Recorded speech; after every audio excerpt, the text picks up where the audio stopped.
नमस्ते, मैं आरती न्यूरोथेरेपिस्ट। आज हम जानेंगे पेरिटोनियम के बारे में। पिछली वीडियोस में हमने दूसरे टॉपिक के बारे में जाना था। आज हम पेरिटोनियम के बारे में जानेंगे। पेरिटोनियम क्या होती है? पेरिटोनियम एक सीरस मेम्ब्रेन है जिसकी डबल झिल्ली है, जिसमें सीरम की तरह का फ्लूइड होता है, फ्लूइड बनता है जो सीरस सेल्स द्वारा बनाया जाता है। इस फ्लूइड में एल्ब्यूमिन नामक प्रोटीन रहता है।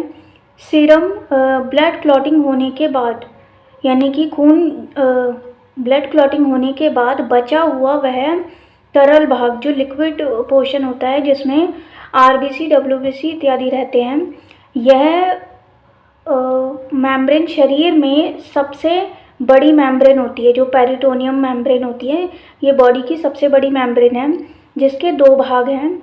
इसका एक भाग एब्डोमेन, यानी कि जो हमारा पेट है, स्टमक है, उसके शरीर की दीवार या उसके अंदर के भाग के साथ जुड़ा हुआ है, और जो दूसरा भाग है वो एब्डोमेन की हर ग्रंथि, ऑर्गन को उसने लपेट रखा है, यानी कि कवर कर रखा है, या ग्रंथियां इसमें लिपटी हुई हैं। जो ऑर्गन्स हैं, हमारे ग्लैंड्स हैं, वो इसमें कवर्ड हैं।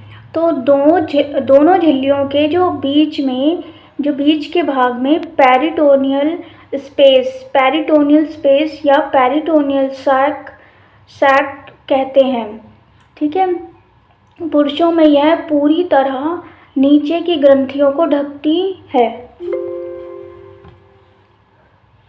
पुरुषों में यह पूरी तरह नीचे की ग्रंथियों को ढकती है, लेकिन स्त्रियों में यूट्रस इससे ढका है, पर फैलोपियन ट्यूब जो यूट्रस के साथ जुड़ी हुई है, ये इस पेरिटोनियम के बाहर है। पेरिटोनियम के दो फोल्ड्स तय होते हैं, जिसमें ओमेंटम कहते हैं। जो एब्डोमेन की हर ग्रंथि, जिसको पेरिटोनियम के मेम्ब्रेन ने लपेट रखा है, यानी कि कवर कर रखा है, ये फोल्ड्स ने पीठ की दीवार के साथ जोड़ रखा है। जो हमारी पीठ है, उसकी जो वॉल है, उसके साथ जुड़ी हुई है हमारी पेरिटोनियम, ताकि ये ग्रंथियां इधर उधर ना जाएं, यानी कि अपने प्लेस पर ही रहें, अपनी जगह पर रहें, वो अपनी जगह से हटे नहीं। पेरिटोनियम ने स्टमक, पेट को कवर करने के बाद ट्रांसवर्स कॉलन को कवर किया है, लपेटा है। इसके बाद छोटी आंत को इस तरह से कवर करा है कि उसे काम करने में, यानी कि फैलने में और सिकुड़ने में कोई तकलीफ ना हो। यह अपने मुलायम फ्लूइड, यानी कि जो रस में फ्लूइड होते हैं, उसमें फैट्स होते हैं, जिनके चिकनेपन द्वारा उन ग्रंथियों को लुब्रिकेट भी करती है, यानी कि आपस में चिकनाहट होती है, वो उसको लुब्रिकेशंस भी देती है ग्लैंड्स को, ताकि वो आपस में रगड़ ना खाएं। अगर वो सूखे होंगे तो उसमें आपस में रगड़ खाएंगे। इसमें चिकनापन से एक दूसरे के घर्षण से उन्हें बचाती है, यानी कि वो आपस में रगड़ते नहीं हैं, उन्हें डैमेज नहीं होते, ताकि उन्हें नुकसान ना हो। इससे उन्हें डैमेज हो जाता है, ताकि यहाँ तक कि किसी ग्लैंड में अगर कोई इन्फेक्शन हो जाता है, इन्फ्लेमेशन हो जाता है, तो उस इन्फेक्शन इत्यादि को दूसरी ग्रंथि में जाने से, यानी कि दूसरी ग्लैंड्स तक ट्रांसफॉर्म होने से रोकती है पेरिटोनियम लेयर। पेरिटोनियम की जो मेम्ब्रेन होती है, वो इन्फेक्शन को फैलने नहीं देती एक ऑर्गन से दूसरे ऑर्गन में, या एक ग्लैंड से दूसरे ग्लैंड में, ताकि इन्फेक्शन ना फैले। यही कारण है कि इसमें एब्डोमेन का पुलिसमैन कहते हैं, यानी कि पेट का जो है सिपाही कहा जाता है इसे, वो सारी देख रेख करती है। पेरिटोनियम ने लिवर को चारों तरफ से कवर कर रखा है। लिवर को कवर करने, यानी कि ढकने के बाद उसके बहुत से लिगामेंट्स इसके द्वारा बनाए गए हैं। इसी के बनाया हुआ एक लिगामेंट ने लिवर को दो लोब में बांटा हुआ है। जो लिवर है उसको दो लोब में बांटा हुआ है, जिससे फैल्सिफॉर्म लिगामेंट कहते हैं। पेरिटोनियम ने एब्डोमेन की सब ग्रंथियों को पूरी तरह कवर करने के अलावा उन ग्लैंड, नर्व्स, ब्लड वेसल्स यानी रक्त नलिकाओं, लिम्फ की सप्लाई भी करती है, यानी कि उसमें ब्लड का फ्लो भी करती है, उसमें फ्लूइड्स पहुंचाती है, जो भी उस पेरिटोनियम लेयर के फ्लूइड्स होते हैं। पेरिटोनियम ने एब्डोमेन की सारी ग्रंथियों को पूरा कवर किया है और उन ग्लैंड्स को नर्व्स, ब्लड वेसल्स और लिम्फ की सप्लाई करती है। इसने यूरिन के ब्लैडर, यानी जो यूरिन की हमारी यूरिनरी ब्लैडर होता है, पेशाब की थैली होती है जहाँ हमारे यूरिन इकट्ठा होता है, प्रोस्टेट ग्लैंड को कवर किया है। प्रोस्टेट ग्लैंड पुरुषों में होता है, उसको कवर किया हुआ है। तो इसके उस भाग को मेसेंट्री कहते हैं। क्या कहते हैं? मेसेंट्री, जिसने छोटी आंत को कवर करने के बाद उसे पीछे पीठ की अंदर की दीवार के साथ जोड़ रखा है। माँ के पेट में जब बच्चा बन रहा होता है, यानी कि जब फेटस बन रहा होता है, माँ के पेट में जब विकास हो रहा होता है बच्चे का, तो एम्बिलिकल वेन क्या होती है? जो बच्चे को और माँ को कनेक्ट करती है, नाभि से जोड़े रखती है, एम्बिलिकल वेन कहते हैं।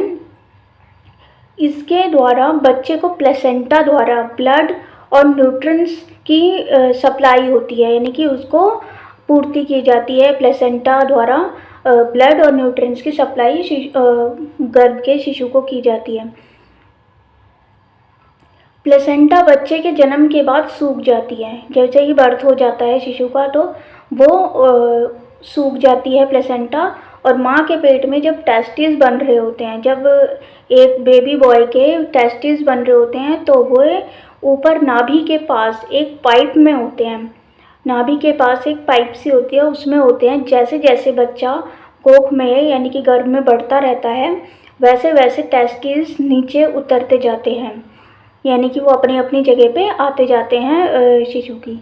तो 7वें महीने में उतरते हुए नीचे आते हैं, तो साथ में पेरिटोनियम का कुछ भाग लेकर आते हैं, जो बाद में ट्यूनिका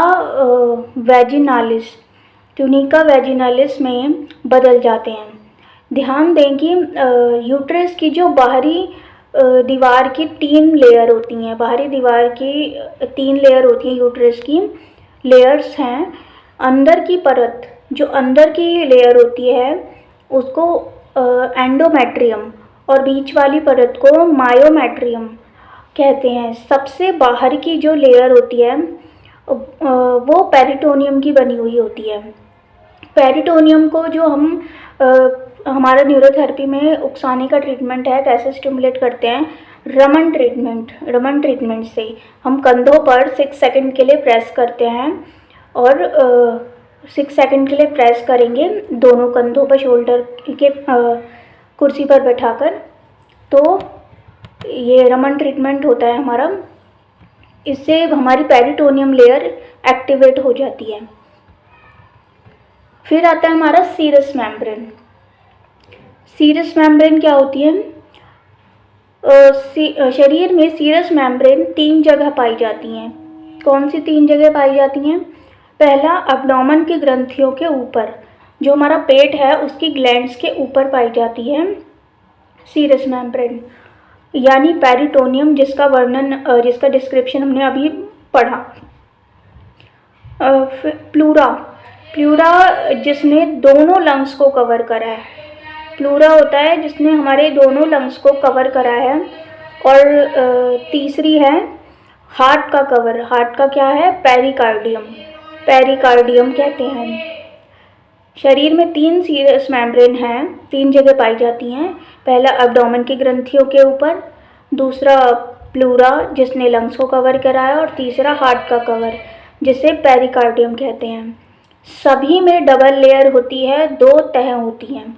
ठीक है, डबल लेयर होती हैं। दोनों तहों के बीच में, दोनों लेयर्स के बीच में लिक्विड होती है, जिसे सीरस फ्लूइड कहते हैं। सीरस फ्लूइड के 2 मुख्य फंक्शन होते हैं। क्या फंक्शन है? पहला, जो आसपास के अंगों के फ्रिक्शन यानी घर्षण से बचाना।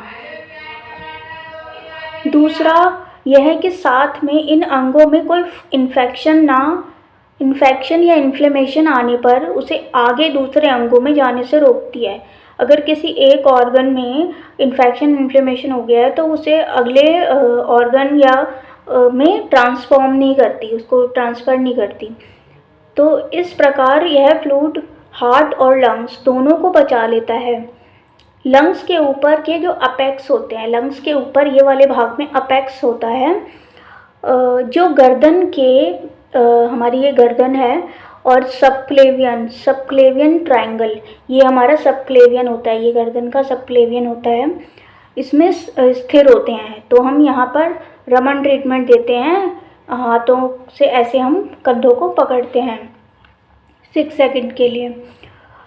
ये देकर इनको उकसाया जा सकता है, और जिससे लंग्स की तकलीफ़, यानी कि जो भी लंग्स में हमें दिक्कत हो रही है सांस लेने में या किसी भी चीज़ में, तो हार्ट की जो एनलार्जमेंट यानी कि हार्ट अपने शेप से बड़ा हो जाता है, उसको भी कम करता है, लंग्स की तकलीफ़ में देते हैं। लिवर ज़ीरो म्यूकस ज़ीरो, जो हमारा डायग्नोज पॉइंट होता है, पीठ के नीचे, जो पीठ में पीछे लंग्स के नीचे और हमारे हिप जॉइंट्स के ऊपर पीछे पीठ में सेंटर में 2 पॉइंट्स होते हैं रीढ़ की हड्डी के बगल में, तो वो liver zero mucus zero, right side liver zero और लेफ़्ट साइड म्यूकस ज़ीरो। इसके पेन को भी कम करता है। फॉलिक एसिड, जो हमारा फॉलिक एसिड है, थायमिन है, B12 है, नियासिन है, इत्यादि दर्दों को भी ख़त्म करता है। कौन सा पॉइंट? रमन ट्रीटमेंट। तो आज के लिए इतना ही, नमस्ते।